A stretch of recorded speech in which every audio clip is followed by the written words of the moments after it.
property line or whatever it is, and we're going to say this is the level that's acceptable. Because after that, it gets too loud inside. From there, if you're going to have music with a lot of bass, you have to find ways to control it. The more bass you have, the more you have to control it. That's it. You know, you can make it super loud inside. And that's what we'll get into next meetings. You can make it super loud inside. You know, I've got a picture of an atomic explosion. I'm going to put it inside a bar. Because I think that, you know, you can do what you want, but the thing is, when it starts affecting everything around you, that's what we get. This is where we're running into trouble. So, let's see.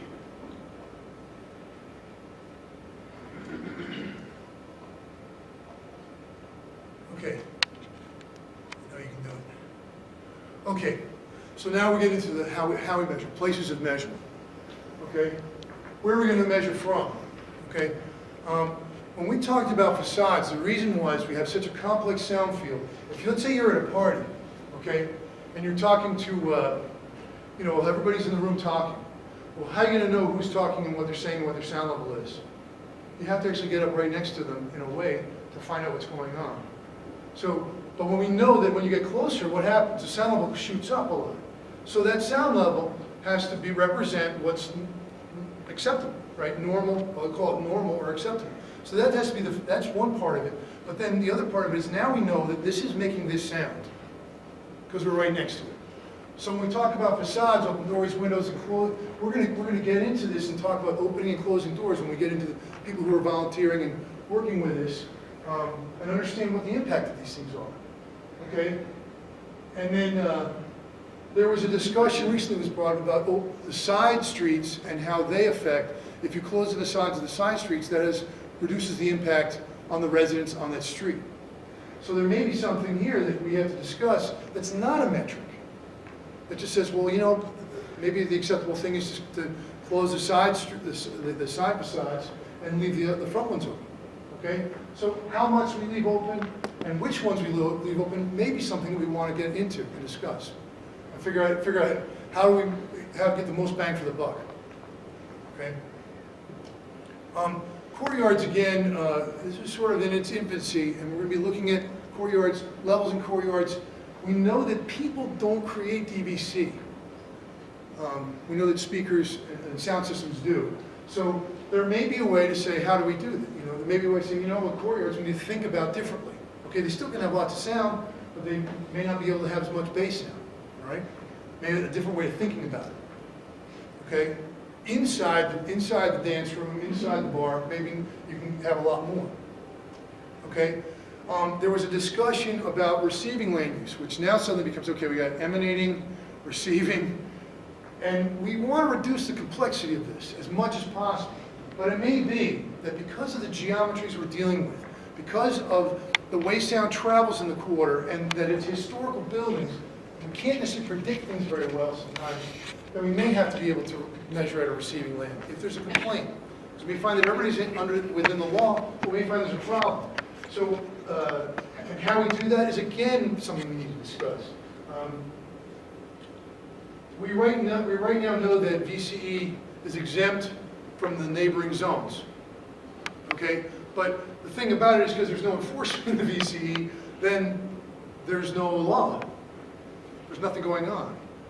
You know, so you say, you know, this starts to be like, okay, which way do we want to go? How do we want to solve it? You know, and it may be that there may be a way to say, okay, well, at receiving land, we need to have some sort of regulation, or maybe there's other ways that we might develop. And I'm hoping that next meeting we're going to be talking about some of these ideas. So this is what we're talking about, talking openings and receiving land. We're hoping, or I'm hoping, that looking at the source of emanation, if we can get that nailed down, then we'll have such a huge hum taken care of that these other things will be small. These will be individual issues that can be dealt with on perhaps a relationship basis, having communication with the people who have sound coming to them. But this is, again, you know, these are ideas, and it depends on your participation to get this all figured out as to what can work. If you want to go ahead and solve all the problems while I'm working, you know, analyzing the data, please do. If you feel free. then I'll come back and say, we don't need you anymore. I think, Dave, one plus for doing the dual measurement would be, it is very hard to figure out where the noise is coming from, right? Right. Now, if you're on the other end and you're on the receiving end, you're not quite sure where it's coming from, but you know you've got a problem. Right. And doing it at both locations would say, first of all, it would confirm you have a problem, and secondly, it would help the enforcement people figure out where the problem's coming from. Right. Because of the complex sound field, we can't necessarily always identify where the sounds are coming from. That's one of the big problems. That's why we go towards the source. And if we can regulate things at the source better, all the better. But if we find too that there'll be a big wall somewhere and then it creates what they call a specular reflection. And maybe you've been to a concert. I was at a concert one time, Carmen, and they had a pit orchestra. And you know, the pit is a little opening, right? But right over here, I could hear the trombone. It was what they call a specular reflection. The trombone was pointing towards the surface. It was big enough and flat enough to reflect its sound right into my ear. And so you have these huge walls, and then maybe someone's over here where they're not in the direct line of fire of stuff coming out of the bar, and then there's a big wall, and it reflects like, it's a mirror reflection. And so somebody who shouldn't be hearing it all is hearing it plain as day. And that's called a specular reflection. So that surface needs to be thought about, for instance. Okay, but we don't know. Every place that we look at is unique, and so this makes it a particularly thorny problem for me. So moving on to consistency and continuity enforcement, we believe that this is where we need to be fair, non-selective, fair, and even.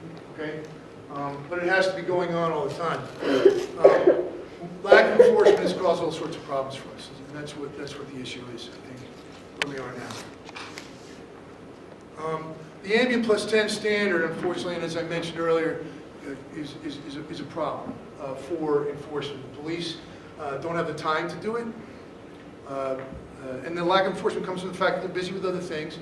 But our ambient plus 10 measurement. Charles Berlin in '95 wrote a letter to the city who developed this ambient plus 10 and said it's not being used properly. Okay, and it's stayed this way since then. I don't know, and somebody can correct me, but I don't know if any ticket has been written since '95. I've talked to the police officers that were on the sound enforcement detail, and they said they never wrote a ticket because it takes too long. The trainers. Doug Price of Quest Technology, he's now on his own, but he trained here many, many times, and he said that people just shrug their shoulders. So this cripples your enforcement capability. If a measurement, according to the standard, I believe it's something like 30 minutes you have to take the measurement, and because of the, there's a 10-minute measuring the bar, 10-minute with the bar off, 10 minutes with the bar back on to determine the impact, it starts to become impossible. We're fully aware that it's a cat and mouse game. Sound level meters come out, sounds drop on Bourbon Street. So how is that going to help us? Not at all. I don't think. The new regulations that we create must be achievable, and that means that we can't create levels so low that nobody can reach them, right? You can't have levels so low that you can't walk out your front door. You have to have, it has to be, you have to walk around with the people of the neighborhoods and walk around with the people who are part of the entertainment industry and all that and say, what do you think? Is this okay? Is this okay? How do you feel about it? I walked around with some folks yesterday, Gail and Kim, and they were pointing out places. This place seems reasonable. This place doesn't seem reasonable. Well, I mean, we can certainly walk around like that and measure those things and say, this is our goal, this is our target. And that's sort of the process that I think we need to be, hopefully in our participatory process, that works. New regulation must be achievable because they are achieved already by some people. And we say, hey, that's all right, I can handle this. All right? But if you make it so that you can't open and shut the door to your place, then that becomes a real problem. That's not reasonable, okay? But then we have to get to the other flip side of the coin. Can the health department do it? And so I'm going to go over and drag one of them. We're going to have them here, and we're going to have them involved, we're going to have them engaged. Because I think this is really, really important that the health department is, they now have their civil job advertisements are out, and they're trying to get people on board. We have to get these people involved in this process now, because when the law finally comes around, if there's no enforcement, what happens? You know, we can trust all the operators to deal with it, right?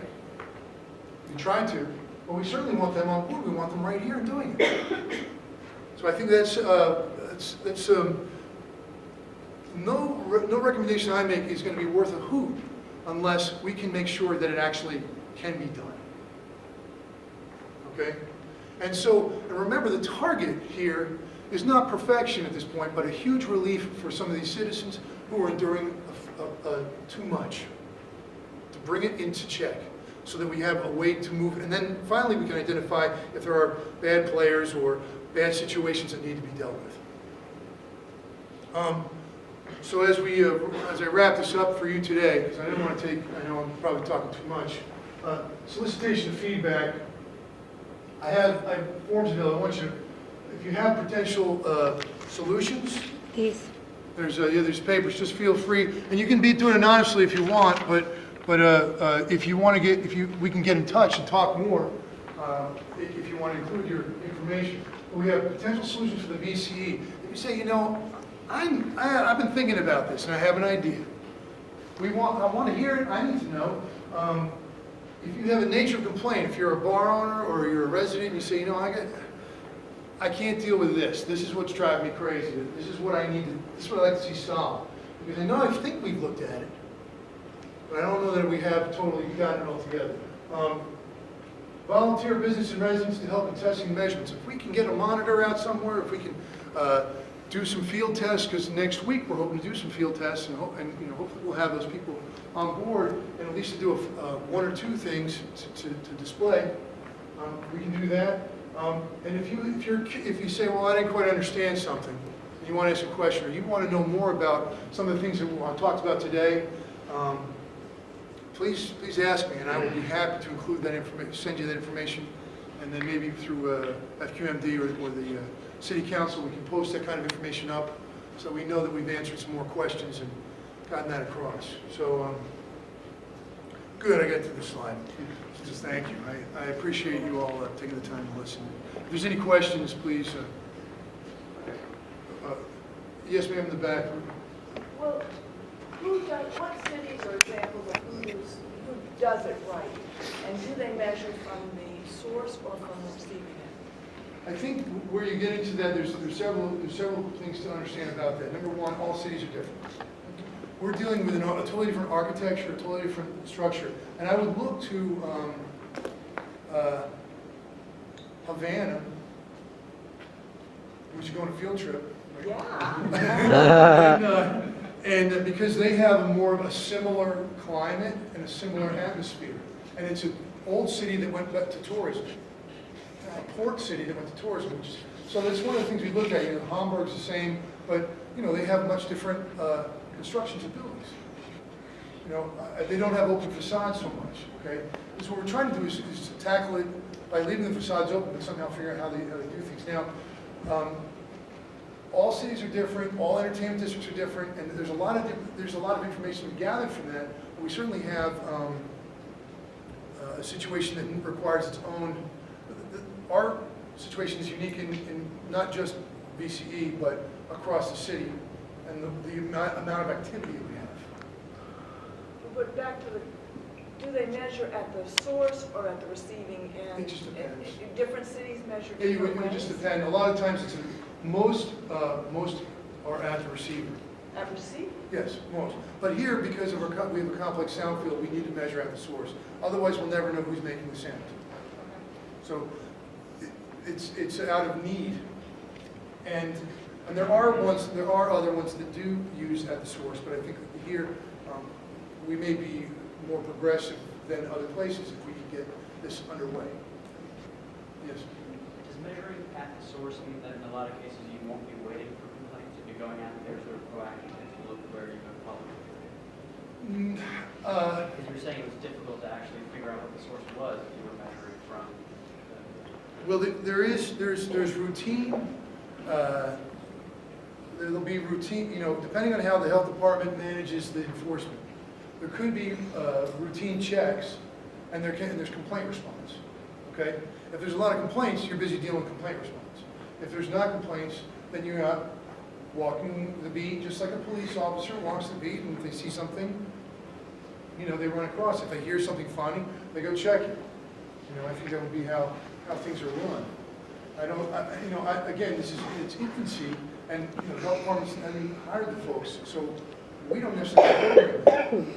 But I know that that's a possibility. So the current law in the French Quarter is measuring from where? Measuring from 25 feet from the source, or greater. And that could put you, if the speaker is close enough to the door, it could put you closer to the next bar. And if you're closer to another place and it's louder, then you're measuring the other bar. So we need to get away from that. The street is, was it 20 feet across? I think it's 20 Larry, how wide are our I think it's 20 feet plus 5 feet curve. Exactly.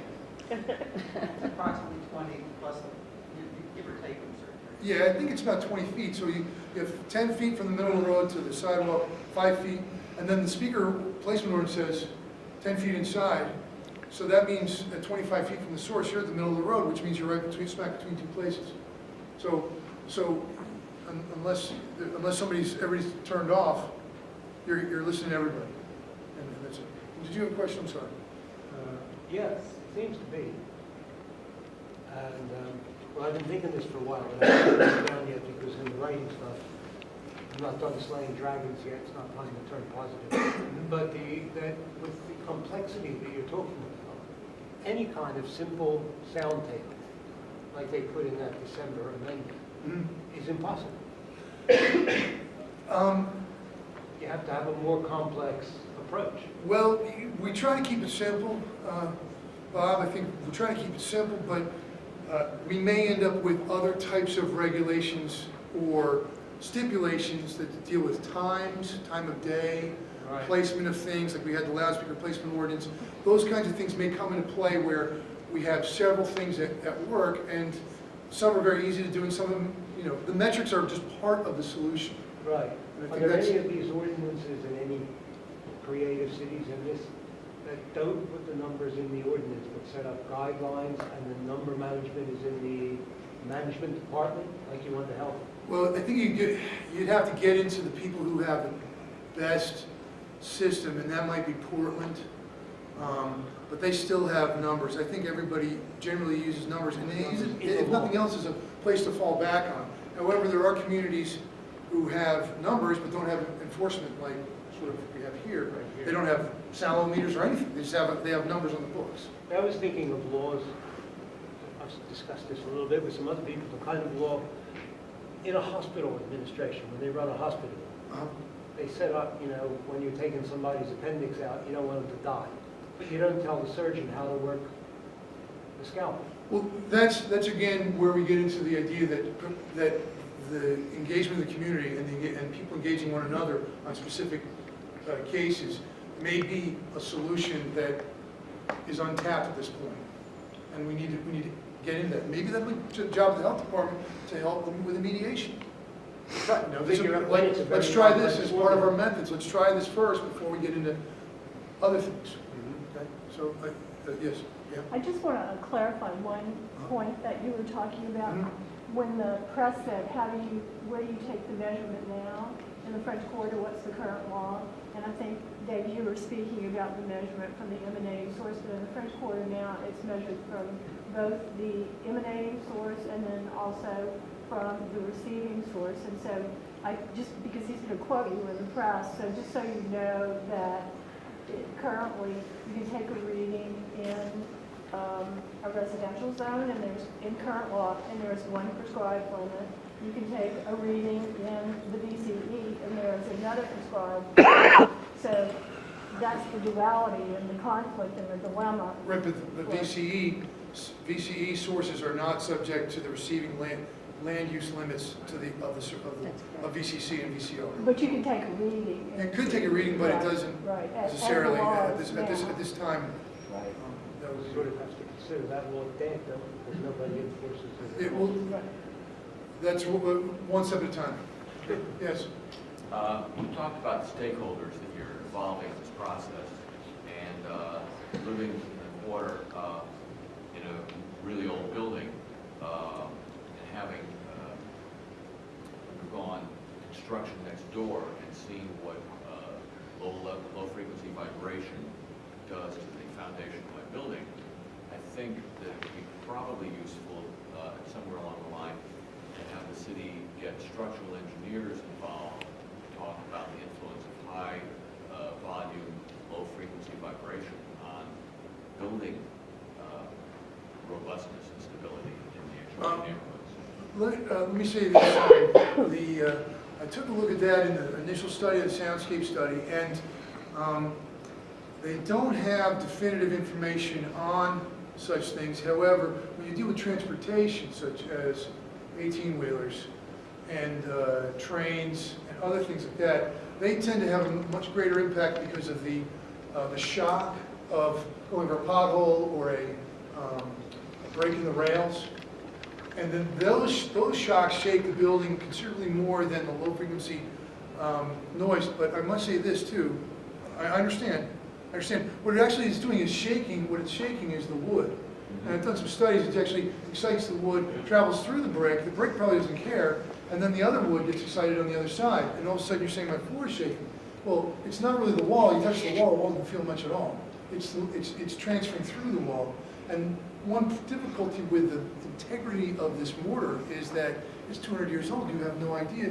How could you simulate a test to, because you could find out if it was weak, but you can't necessarily point to why it's weak. I don't think that's as easy as saying, you have to run a simulation for how many years?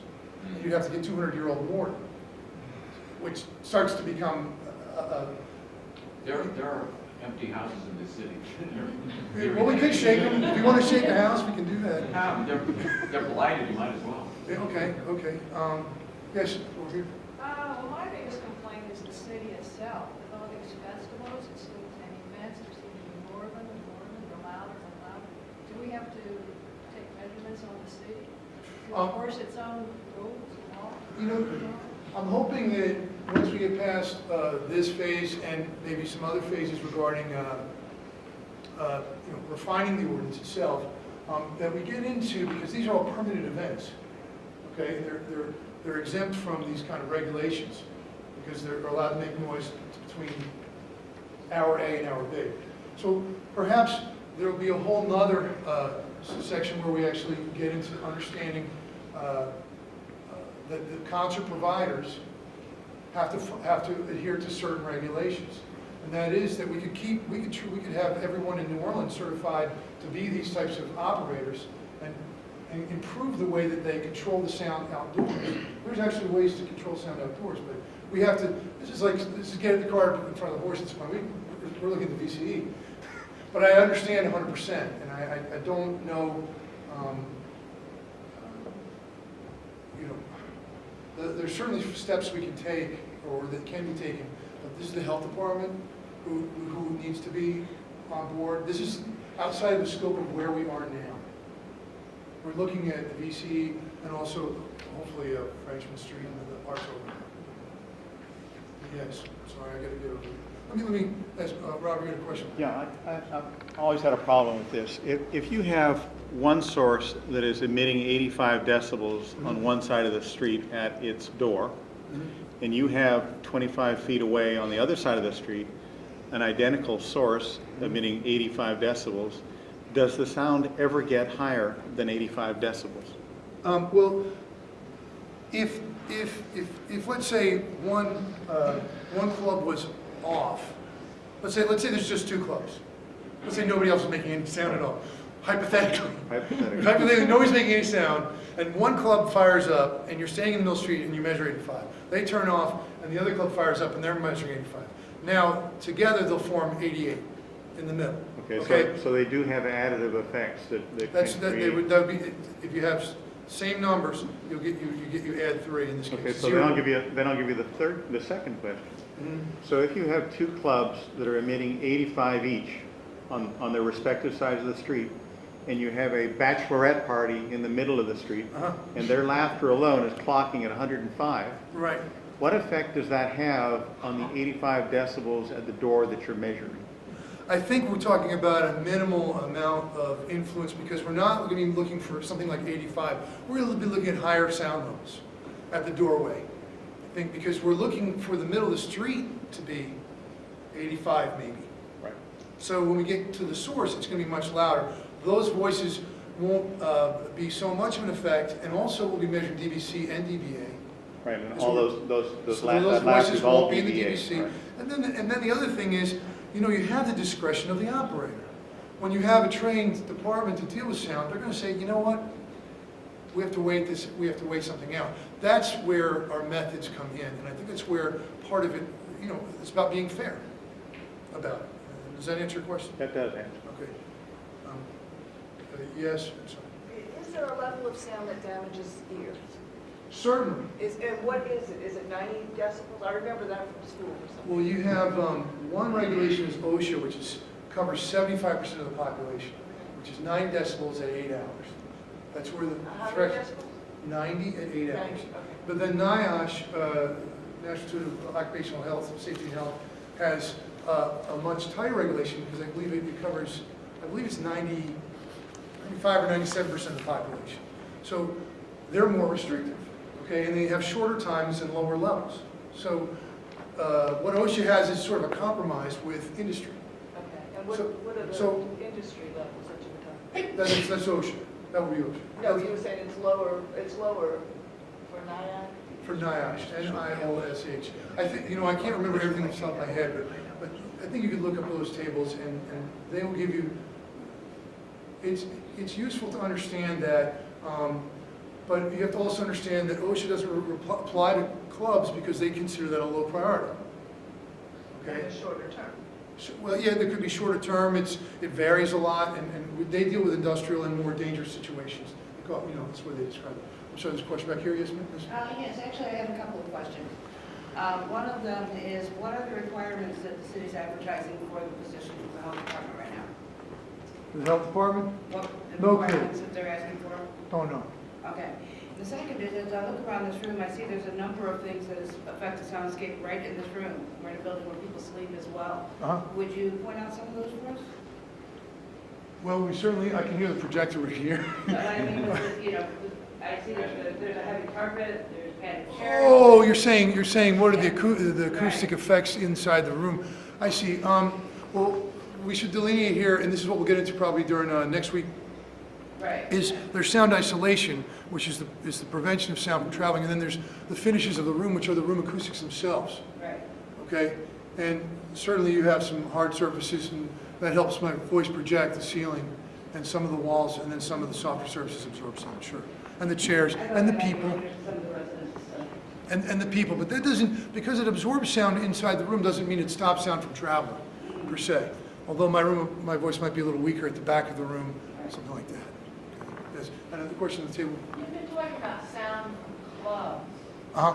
Are you also working on sound from motorcycles? That's an interesting question. What we have with motorcycles, and this is, the report, right now we're focusing on VC, okay? So, and I understand, I heard heard a motorcycle yesterday, offensively loud, okay? This starts to get into, well, who's writing the tickets? What are the regulations? There are sound level limits related to motorcycles. However, to ask a police officer to have a sound level meter and then pull it out and turn it on and calibrate it when they hear the motorcycle and then be able to track them down and ticket them is impossible. That's impossible. So you have to deal with a different kind of regulation there, which would be a subjective regulation, unreasonably loud. And in that respect, there is a place for that, for things like that, for let's say, a boom car that might be unreasonably loud, or a motorcycle that's unreasonably loud. There is a motorcycle regulation for EPA approved pipes. So some of those motorcycles in the quarter that you hear don't have those pipes. Who's enforcing it? I think you have an enforcement issue there. Okay, you certainly have the rules in place, but you have an enforcement issue. And I think, so and I've heard enough of it and from residents, I've heard enough of myself. You know, there's certainly, it could be an easy, that's low-hanging fruit. But, you know, maybe you need to coordinate, and this is one of the discussions we had, maybe we need to coordinate with all these motorcycle groups and say, guess what, in a month, you better have your pipes straight. Give them a chance to get their stuff together, and then say, we're going to start giving tickets. And then but somebody has to decide that that's what they're going to do. Somebody up high has to decide that's going to happen. And they're going to say, we're going to enforce this. And this is, and I think it's fair to say, we're going to start doing this and contact all the clubs and let them know what's going on. So does that answer your question? Yes. Okay, great. Yes? I think enforcement is key here. It's just like when you put an unmanned police car on the interstate. I think people say, I think this is even better because this isn't unmanned. You know, once we see people out there, it's gonna have a big effect. But is there a dissipation level with distance? Is it with certainty? And the reason why I'm asking is because although I think enforcement is the key, what worries me the most is not including ambient in some way. I do agree that 10 above dB in the middle of the street ambient isn't working right now, but not having it in an equation some way concerns me because we've done tests for the last year all the time. We recorded 102 without our system on. And I don't know how you address that in a city that's as vibrant and everything that's going on, especially in BCE. Well, when you say, okay, you're talking about DBA, correct? We're talking about that, yeah. And are you talking about crowd noise? Crowd noise. And other clubs? We've taken them 2 feet from an opening on the exterior, 2 feet from the opening, and can clock 100, 102. I'm sure we could have this past weekend with all the activity. Right, I heard a lot. And it concerns me not taking ambient. And the reason why I'm asking is because I wasn't able to do the math in my head real quick. If there's a dissipation level, I'm not sure if you include ambient at some point, you know, if you bring ambient in closer to the building, so maybe the dissipation gets where you need to be. Sure. So I think ambient just as important in BCE. You know, sound dissipates over distance. We know that it's reinforced over distance due to the side walls or the channeling effects of the hard walls of the street or of an alleyway or something like that. But I think I understand. At a certain distance, you get a certain drop, like let me 6 decibels in over the doubling of 10 feet, distance. is that what it's In an open field, if you let's say Kim is this far away, right? Arm's length, 6 feet about, okay, 6 feet. Okay, if she goes 12 feet away, my voice, if there were no walls here, would drop off 6 decibels. Doubling of distance. Okay, and then another doubling of distance, that would be not 12 feet, but 24 feet, it would be another 6. Okay? So that's how that works. Now, the problem is you have walls. I think once we get into an agreement and an understanding and figure out how to get this thing together, then we're going to have less of an issue. You know, people are going to be able to police themselves in a way, understand, hey, you know, inside my club, this level produces this level outside. You might start regulating yourself inside, or measuring yourself inside and say, I'm within. And so when the stuff goes, and I think people, if we have intelligent people, which is the idea for the health department, will be able to actually distinguish between these things. You know, it's not going to be a gotcha situation. Because I think that's some of the things that we worry about. You know, you don't want to have a gotcha. It's going to be, you know, like somebody with some reasonable amount of intelligence with this is going to be dealing with it. And who has experience. Hannah? So something that I've sort of thought of over the last couple of questions is obviously there's another source of sound which is not often addressed, which is the people in the street. Sure. In the VCE. And I was wondering if anything in this, in sort of your study or your upcoming recommendations that's going to address that, and I guess it might be in the form of duct tape. Well, maybe so. I guess I was thinking looping in the tourism infrastructure. Sorry, Willie. In some way, to sort of begin to change the perceptions of the people who come here? I know that that's sort of a huge thing, but to sort of, Well, we're talking Can you about write it down on your recommendation sheet, and give me any ideas you have regarding it? I think that would be what I would say, I think we're by changing, by looking at addressing some of the higher levels and kind of sort of putting a cap on things, we may create a slightly quieter environment in terms of people and their voices. However, I guess that the effects of alcohol can cause people to speak very loudly and when they're right next to you. So that's just the way that is. I think you could have a breathalyzer for people who are yelling. And, you really, you're going to have to. I'm afraid I don't know that I can really address that, but I would love to hear if you want to write something down and you have suggestions. I'm very interested. So, yes. I agree with that ambient noise being a factor in the monitoring and whatnot. We have a limiter on our music system, and we set it at 90, and we're taking decibel readings with the monitor.